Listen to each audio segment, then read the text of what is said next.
Hey guys, welcome back to the CCA Corner. A few weeks ago, Cole and I went on vacation, and Morris ended up recording a few interviews while we were gone.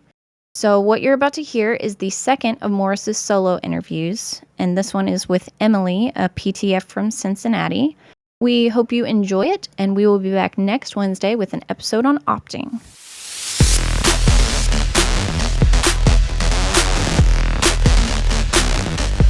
Hey guys, welcome to the CCA Corner. So we got another edition of the Mailbag because Cole and Mallory are still on vacation. So I'm trying to create some work for them without creating too much work for them.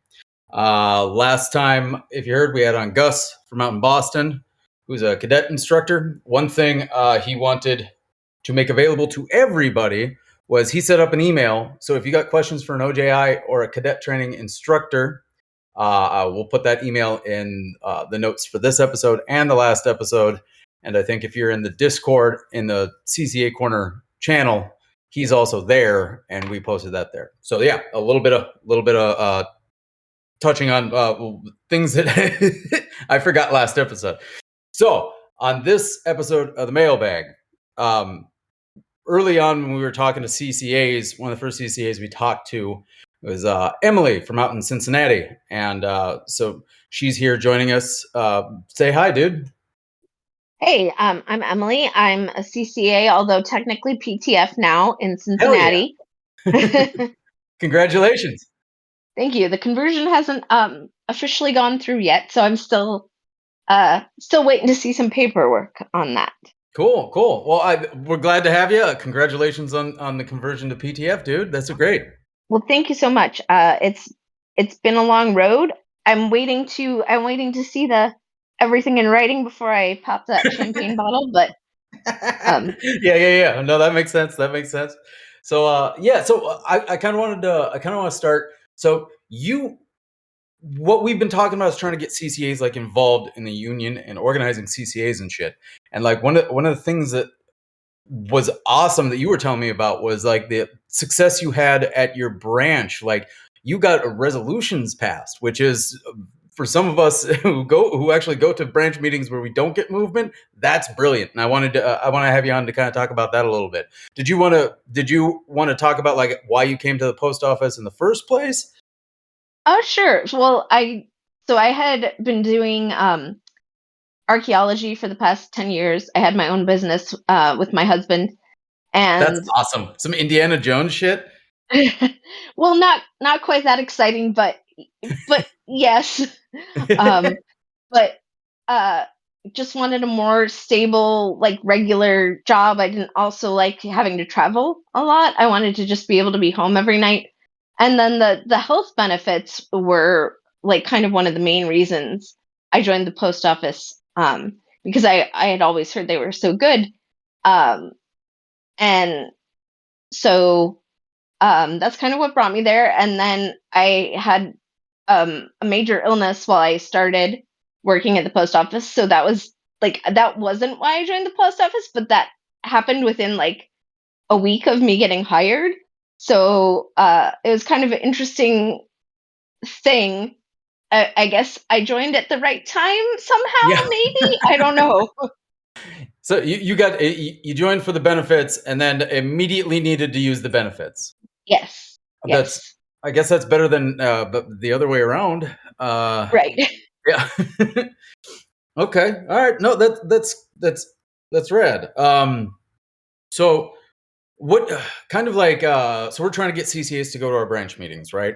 Yeah. What was your experience the first time? Did you immediately start going to branch meetings when you signed on, or did it take you a little bit to kind of dip your toes in the water, so to speak, as far as that goes? It took me a little while to dip my toes in the water. I had known, I knew when the meetings were. I had looked that up because I've always been like kind of a joiner, get involved type of person.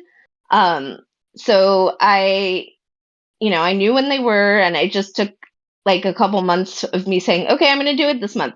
I'm too tired, or I have this going on, and then one month I just actually went, and people were pretty nice. Like no one was like, "Who are you? Get out of here!" So That's good. That's we like to hear that. yeah. And one cool thing that um, they always have, like, like they have pop and soda and for people over 21 beer available at the Union Hall. So um, that's a cool thing too. Just makes it feel a little more less like you know um, a stodgy meeting, I guess, and more like a meeting of friends and comrades, I guess. Yeah, so you're getting to actually meet people as opposed to just going into a board meeting where you don't know Yeah, anybody.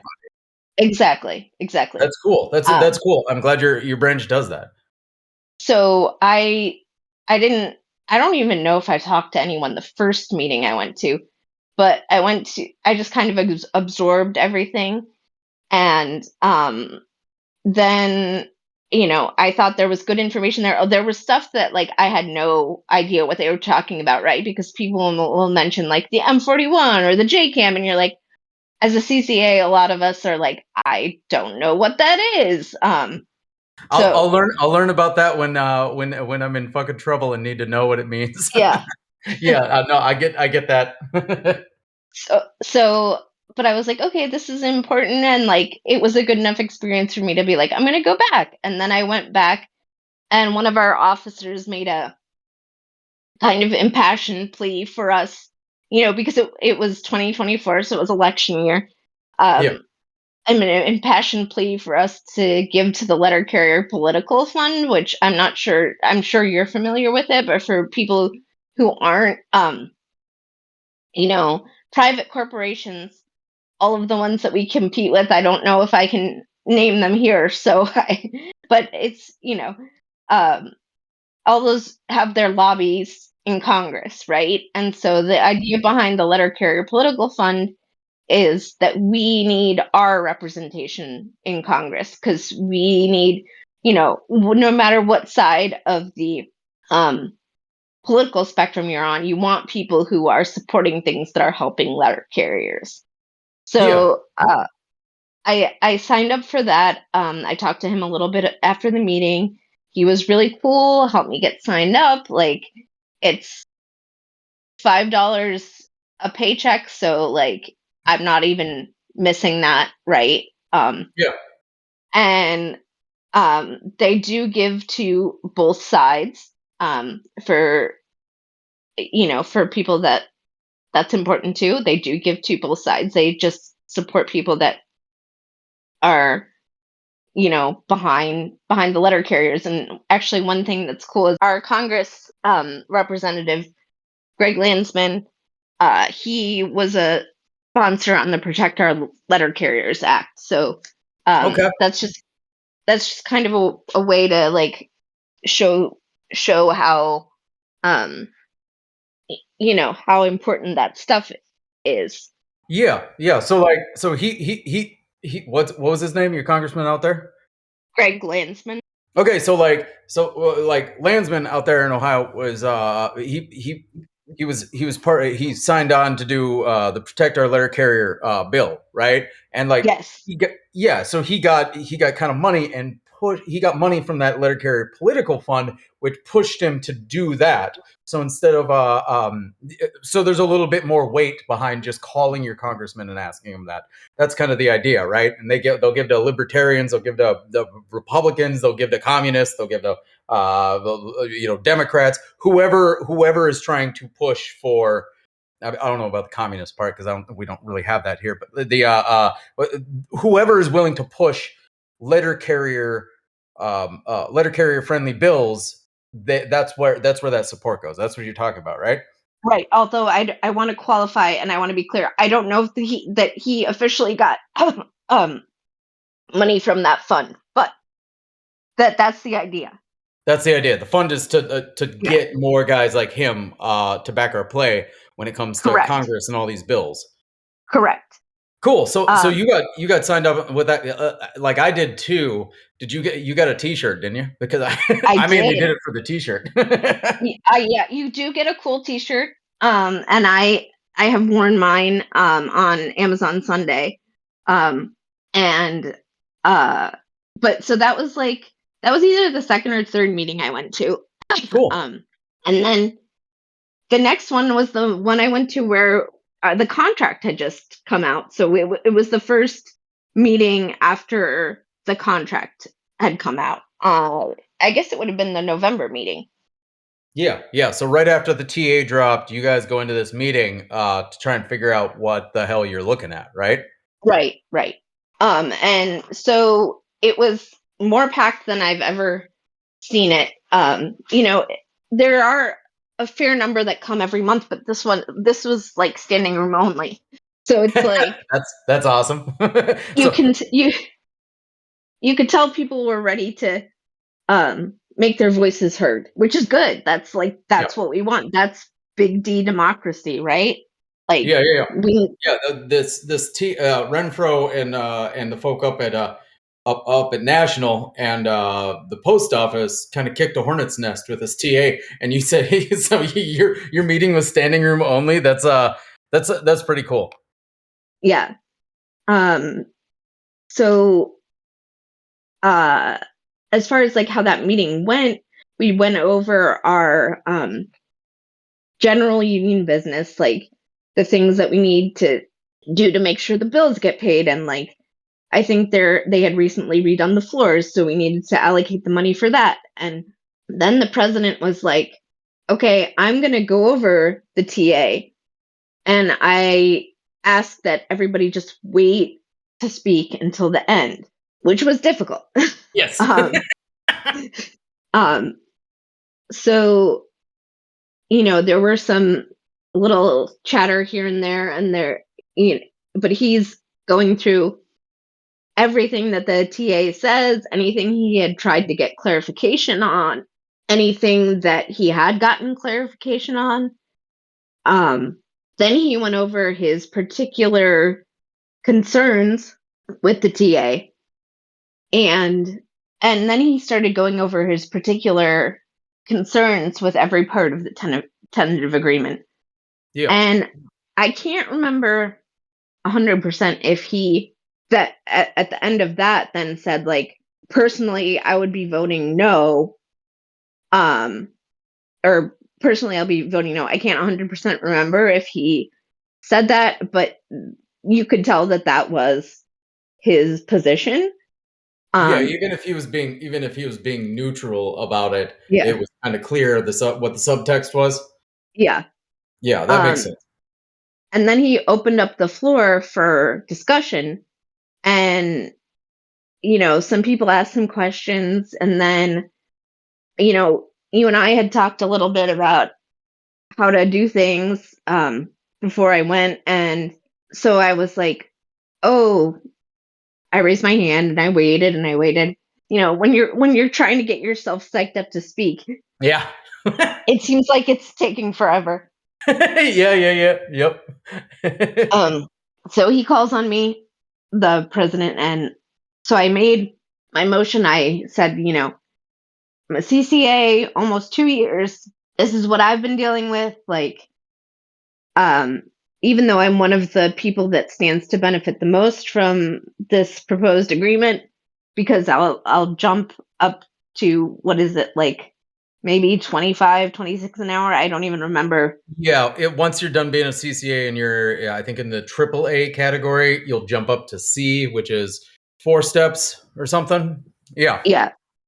And I said, but having been through this as a CCA, like I can't support that because they're still hiring CCAs at, what is it going to be, just over $20 an hour? Like, 1933 plus the 1.3% plus the 1% that CCAs get, it works out to be a 44.5 cent raise above 1933. So starting for so CCAs would still be just under $20. still under $20 an hour. Yeah, Like to start. Yeah. I can't in good conscience support that. And so I think somebody immediately seconded my motion, and then the union president was like, like yeah, I want to do that. Like, I thought we could kind of make that a crowning, like, achievement or whatever at the end. Wait, hold on, just to clarify. So you got up and you talked about like your standpoint. Like I'm Yeah. gonna be done being a CCA, and by the time this kicks in, I'm gonna have benefited from this more than a lot of people because I'm going from AA up to C. But Right. you wanted to you talked about how CCAs are still getting fucked. And what was the motion? So you made a motion. What was that motion? Just to vote no as a branch? Yeah. Yeah, to make a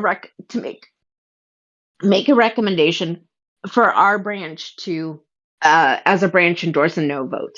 Okay, cool. So yeah, okay, no, that's really cool. And then I think it was seconded right away, and then the president said, "Can we wait until the end so everyone can get all of their questions answered?" And as I said, Yeah, there were which a is few. that's responsible. That's democratic, you know. Yeah. And oh, I had no problem with that. I just said, he said, "Is that okay with you?" Like, he asked me directly, "Is that okay with you?" And I said, "Yeah, You got as a long good as everyone." president, dude. I think you got a pretty decent president down there. Oh yeah, definitely. So I said, "Yeah, as long as everyone sticks around to vote, like, I'm cool." Yep. There were a few more questions, and then they asked me to make the motion again. So I remade the motion. I don't think I went through all my, like, reasoning the second time. I Yep. just kind of made the motion, and then oh, someone added it, I think, to it, that we put it on the website, on our union website, and then in our next, like, news and views newsletter. Yes, you're not only endorsing it as a branch, but you're making it a point to be public and outspoken that it's a no vote. Yeah, yeah, That's really cool. That's really cool because that getting exposure to the rest of the country to let people know that this is trash. We know this is trash, and we're going to call it trash. That is really important because anyone can be quietly against the shit, but we don't get people on our side if we're not actually fucking talking to each other about it. right. I think somebody had started keeping track of how many branches had taken a no vote, or had, come out with a no vote, but I lost track of that somewhere. I don't know if you know off Yeah, the top of that's your head. I don't know the list off the top of my head right now, but it's one of the cats in building and fighting NALC has been doing that, and I think there's someone in the CLC doing it as well. So yeah, no, Yeah. that's rad. So like you as a CCA, you get to this meeting, and mind you, everyone in the meeting is already fucking pissed about the TA, but you're able to raise Right. your hand I'm and talk about your experience and talk about wanting to have solidarity with the other CCAs as you leave, and not as you leave, but as you make regular, and you are able to get that whole room to be like, yeah, fuck yes, let's do this shit, rather than sit around and just complain. Not that there's anything wrong with sitting around and bitching about shit. Like that's half of what a union meeting is. But like, let's do something actionable to right. demonstrate. That's really cool, dude. Although, That's what we mean when we what a lot of people mean when they're talking about CCAs need to get organized and get involved. So that is super cool. You're able to do that. So like, what was how did it clearly passed? What was what was the room? Did you get was the room split? Did you get oh it no, unanimous? it was unanimous. It That is was so cool. I'm gonna say that I did go and make the motion, but there a couple of people. It wasn't a hard push, which I'm proud of. Yes. My union brothers and sisters for that. Like, a couple Yes. other people were like, I came here, like, so if you weren't gonna make that motion, I was gonna make the motion. You know, Yeah. so I gotta say, like, respect for Branch 43 to Fuck yeah. you know, have my back and have each other's back on that, and have the whole, the post office as a community, Yeah. um, or not the post office, I should say the union Yeah. The as a ALC and community, the rank and file. the rank and file. That's what Fuck it yeah! is. Big shout out to 43. That's super. That's super cool. So, yeah, we've got a lot of really good people. And actually, I feel super bad because I don't remember this gentleman's name, but he is a retired member and very active, helps out with a ton of stuff at the union.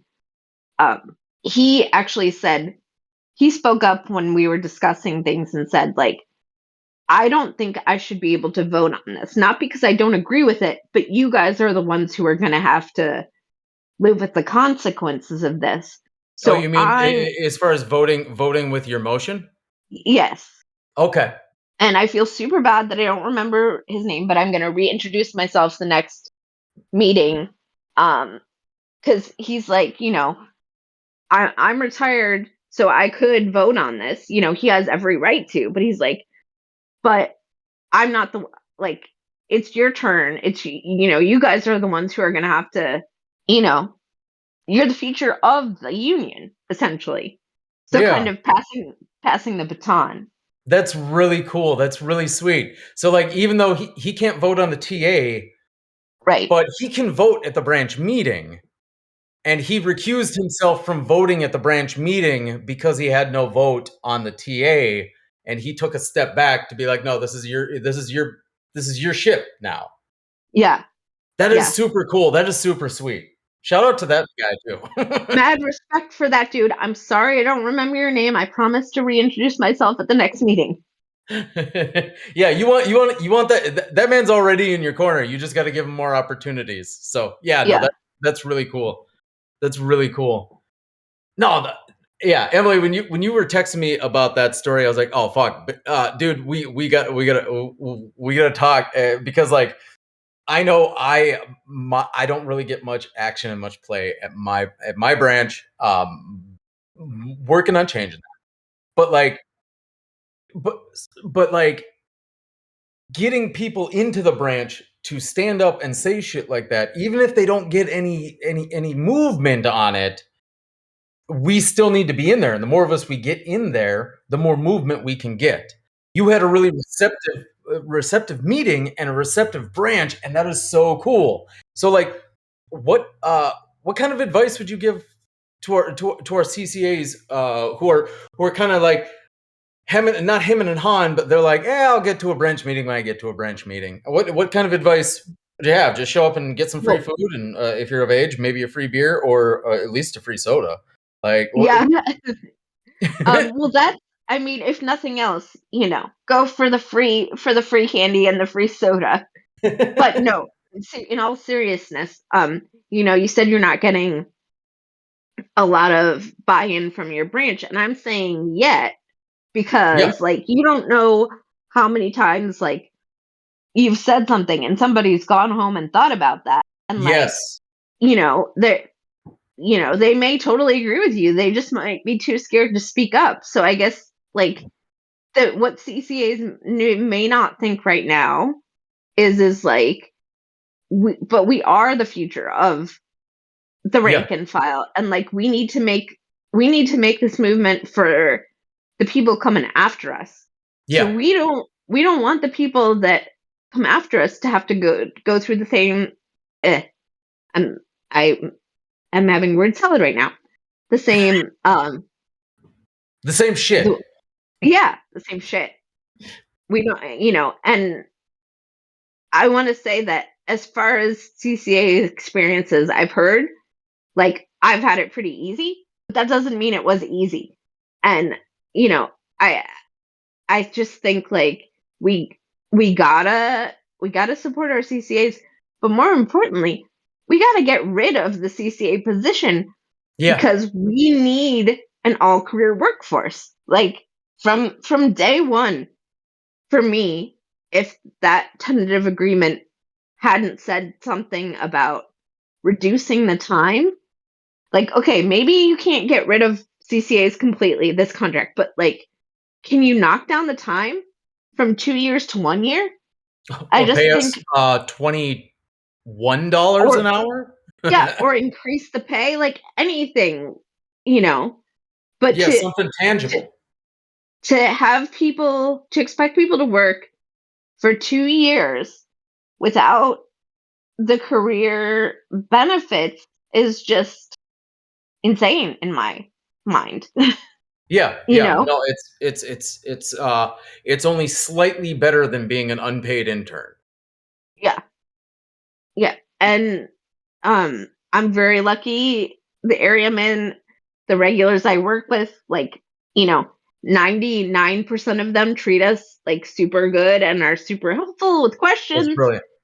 but that's not the case everywhere, Yeah. you know? Um, and I'm lucky we have a good union steward who looks out for us. But, there are some shops that don't have stewards.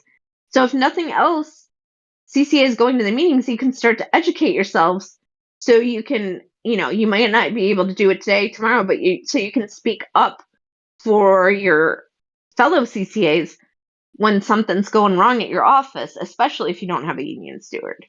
Yeah. No, yeah, that's what I try and tell CCAs who come in is like, hey, you need to come to this meeting at least once, because you're going Yeah, to want to meet your president and your vice president. You're going to want to meet all the people who are going to end up having to back your play when management comes after you real hard in the next year.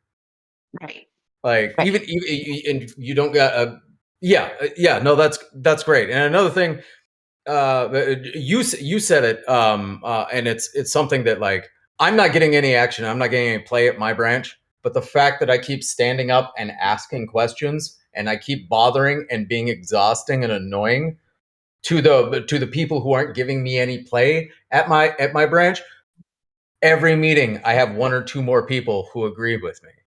Every Yeah, meeting every meeting I'm making another friend, or at least someone who's like, well, he's obnoxious, but at least he's trying to do something.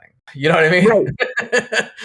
And And just how asking questions, because like you said, like, you might say something at the meeting and it might not go anywhere, but there's going to be people right. leaving that meeting who are thinking about that shit, and then the next time you bring it up at the next meeting, they might be like, yeah, no, this loud annoying guy is right.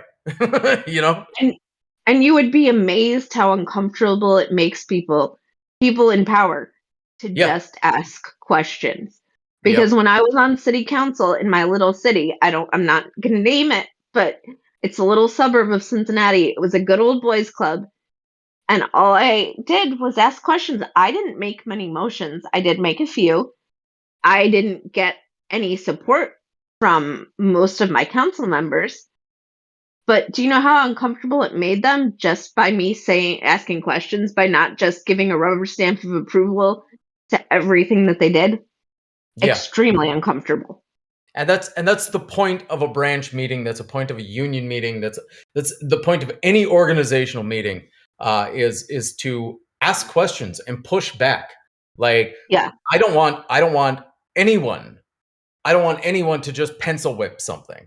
I might come up with the best idea in the world, and if I say, "Hey guys, what do we think about this idea?" and no one even asks a question about that shit, I got to fucking start worrying about the people I have around me. I want some pushback. We need to be pushing back, even like, "Hey, this sounds great, but I have this concern. What about this?" And just the act of asking those questions makes our leaders better, makes our branches better. Yeah, no, that's awesome. That's Emily, I love you, dude. Well, I mean, right back at you, brother, because like you're doing the hard work in the hardest, one of the hardest areas. Organizing in Texas is kind of playing on Yeah, hard mode. I'm not gonna lie.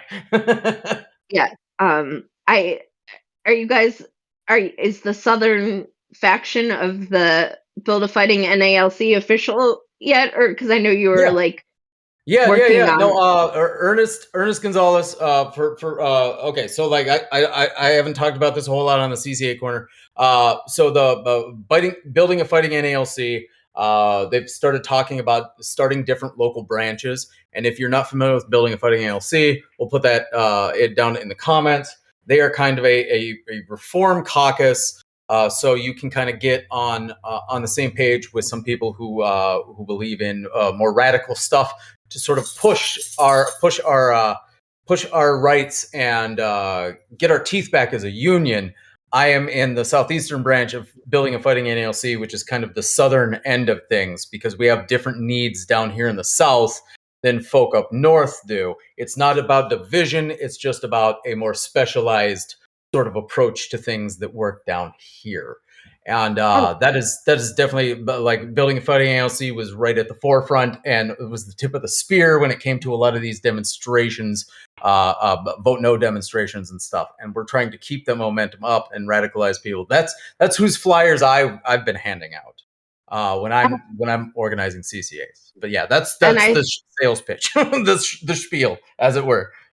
and I think you were explaining to me how, like, people in the South face an even higher, maybe barrier to organizing because of all the shit that has gone down there over the past 150 years. Oh yeah, That I didn't even that makes absolute total sense from a historical perspective, but wasn't something I was thinking about in terms of present day organizing, but is yeah. important to be thinking about. And so I think that's awesome. Yeah, so I guess this has kind of turned into this interview, and Emily, I love you, dude. This interview about getting, like, more involved in your branch and, like, what you're doing in Cincy, I guess, is one of something that we've been meaning to tackle anyway, is like how to get more involved in the union. And like Emily's talking about a very classic way that I recommend everybody do. There are other avenues as well. If there are other avenues as well, like the CLC. They're putting together a slate. They're going to be run against Renfro in 2026. I support the CLC, but I also am too impatient to wait until 2026. So I'm part of building a fighting NALC, like Emily said, down here in the Southeast. You go to that website, sign up with those cats. You'll be able to kind of get what people on the street level are trying to do to organize. Go to the CLC's website and look at what they're running on and sign up there. Like, there are multiple different ways to get involved in all of this shit. Emily's just talking about one of the like the basic, like, just get to the meeting, because if you're doing all this other stuff and you're not going to your meetings, you're not doing what you need to be doing. Even if those meetings don't feel like they're for you, you don't feel like you're getting any play at those meetings, you need to go to those meetings, make your voice heard. You might not feel like you're hollering into a vacuum, but that's Yeah, okay. and I think the really important thing to remember, or not remember, but to know is, like, for the most part, like, okay, I have not had any problem with anybody at my union meeting. Like, any time, any fear was my own, just like, this is uncomfortable. I don't know anybody, right? But Yeah. then you go and you're like, oh, everybody's actually really nice. Like, Yeah. you know, uh, and then you can be that once you go, right? So he didn't come with me because he had other responsibilities, but then that day I went to um the meeting to make the motion, I was like trying to get one of my fellow CCAs to go with me. But then it's like, then you can be like, hey, if you guys are ever curious, like, I'll go with you to the meeting, right? Like, then you can Yeah. bring people along with you. So that's Yeah. another reason it's important to go, like, so you can be the welcoming hand for the next person.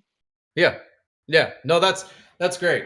So we I think we better wrap up here a little bit, because otherwise Cole's gonna kill me if I leave him too much shit too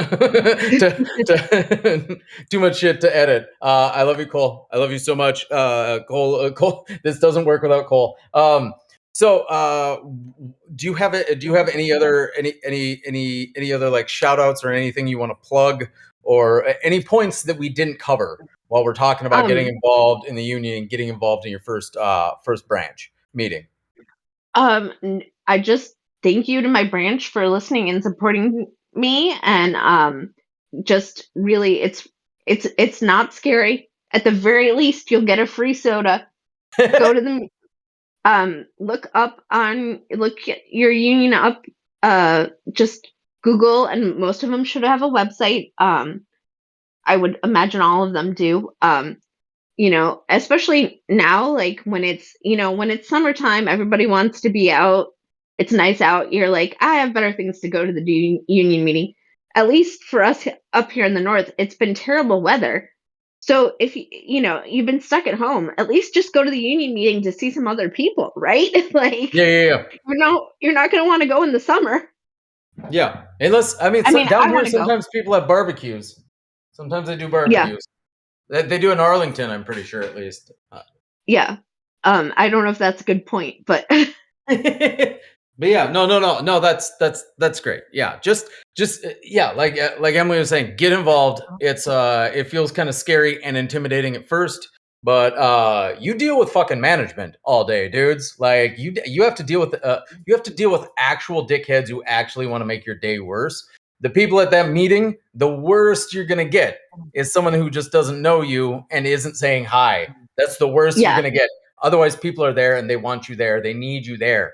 And even if they aren't open about it, they need you there, whether they tell you that or not. I got to ditto that times 1,000. Like, yeah, the worst you're gonna get is not a high, like as opposed to someone actively trying to make your life worse. So go to your union meeting. Yeah. Okay, I can't think of any better way to end it. Emily, thank you so much for coming on. Well, thanks for having me. Yeah. Yeah. So this has been a another episode of the Mailbag. We're gonna try and get through our all of our responses as fast, not as fast as we can, but like we're trying to do it well. Thank you all for listening. This has been the CCA Corner. Be safe. Take care of each other. Solidarity forever. I love you. Relax when you can.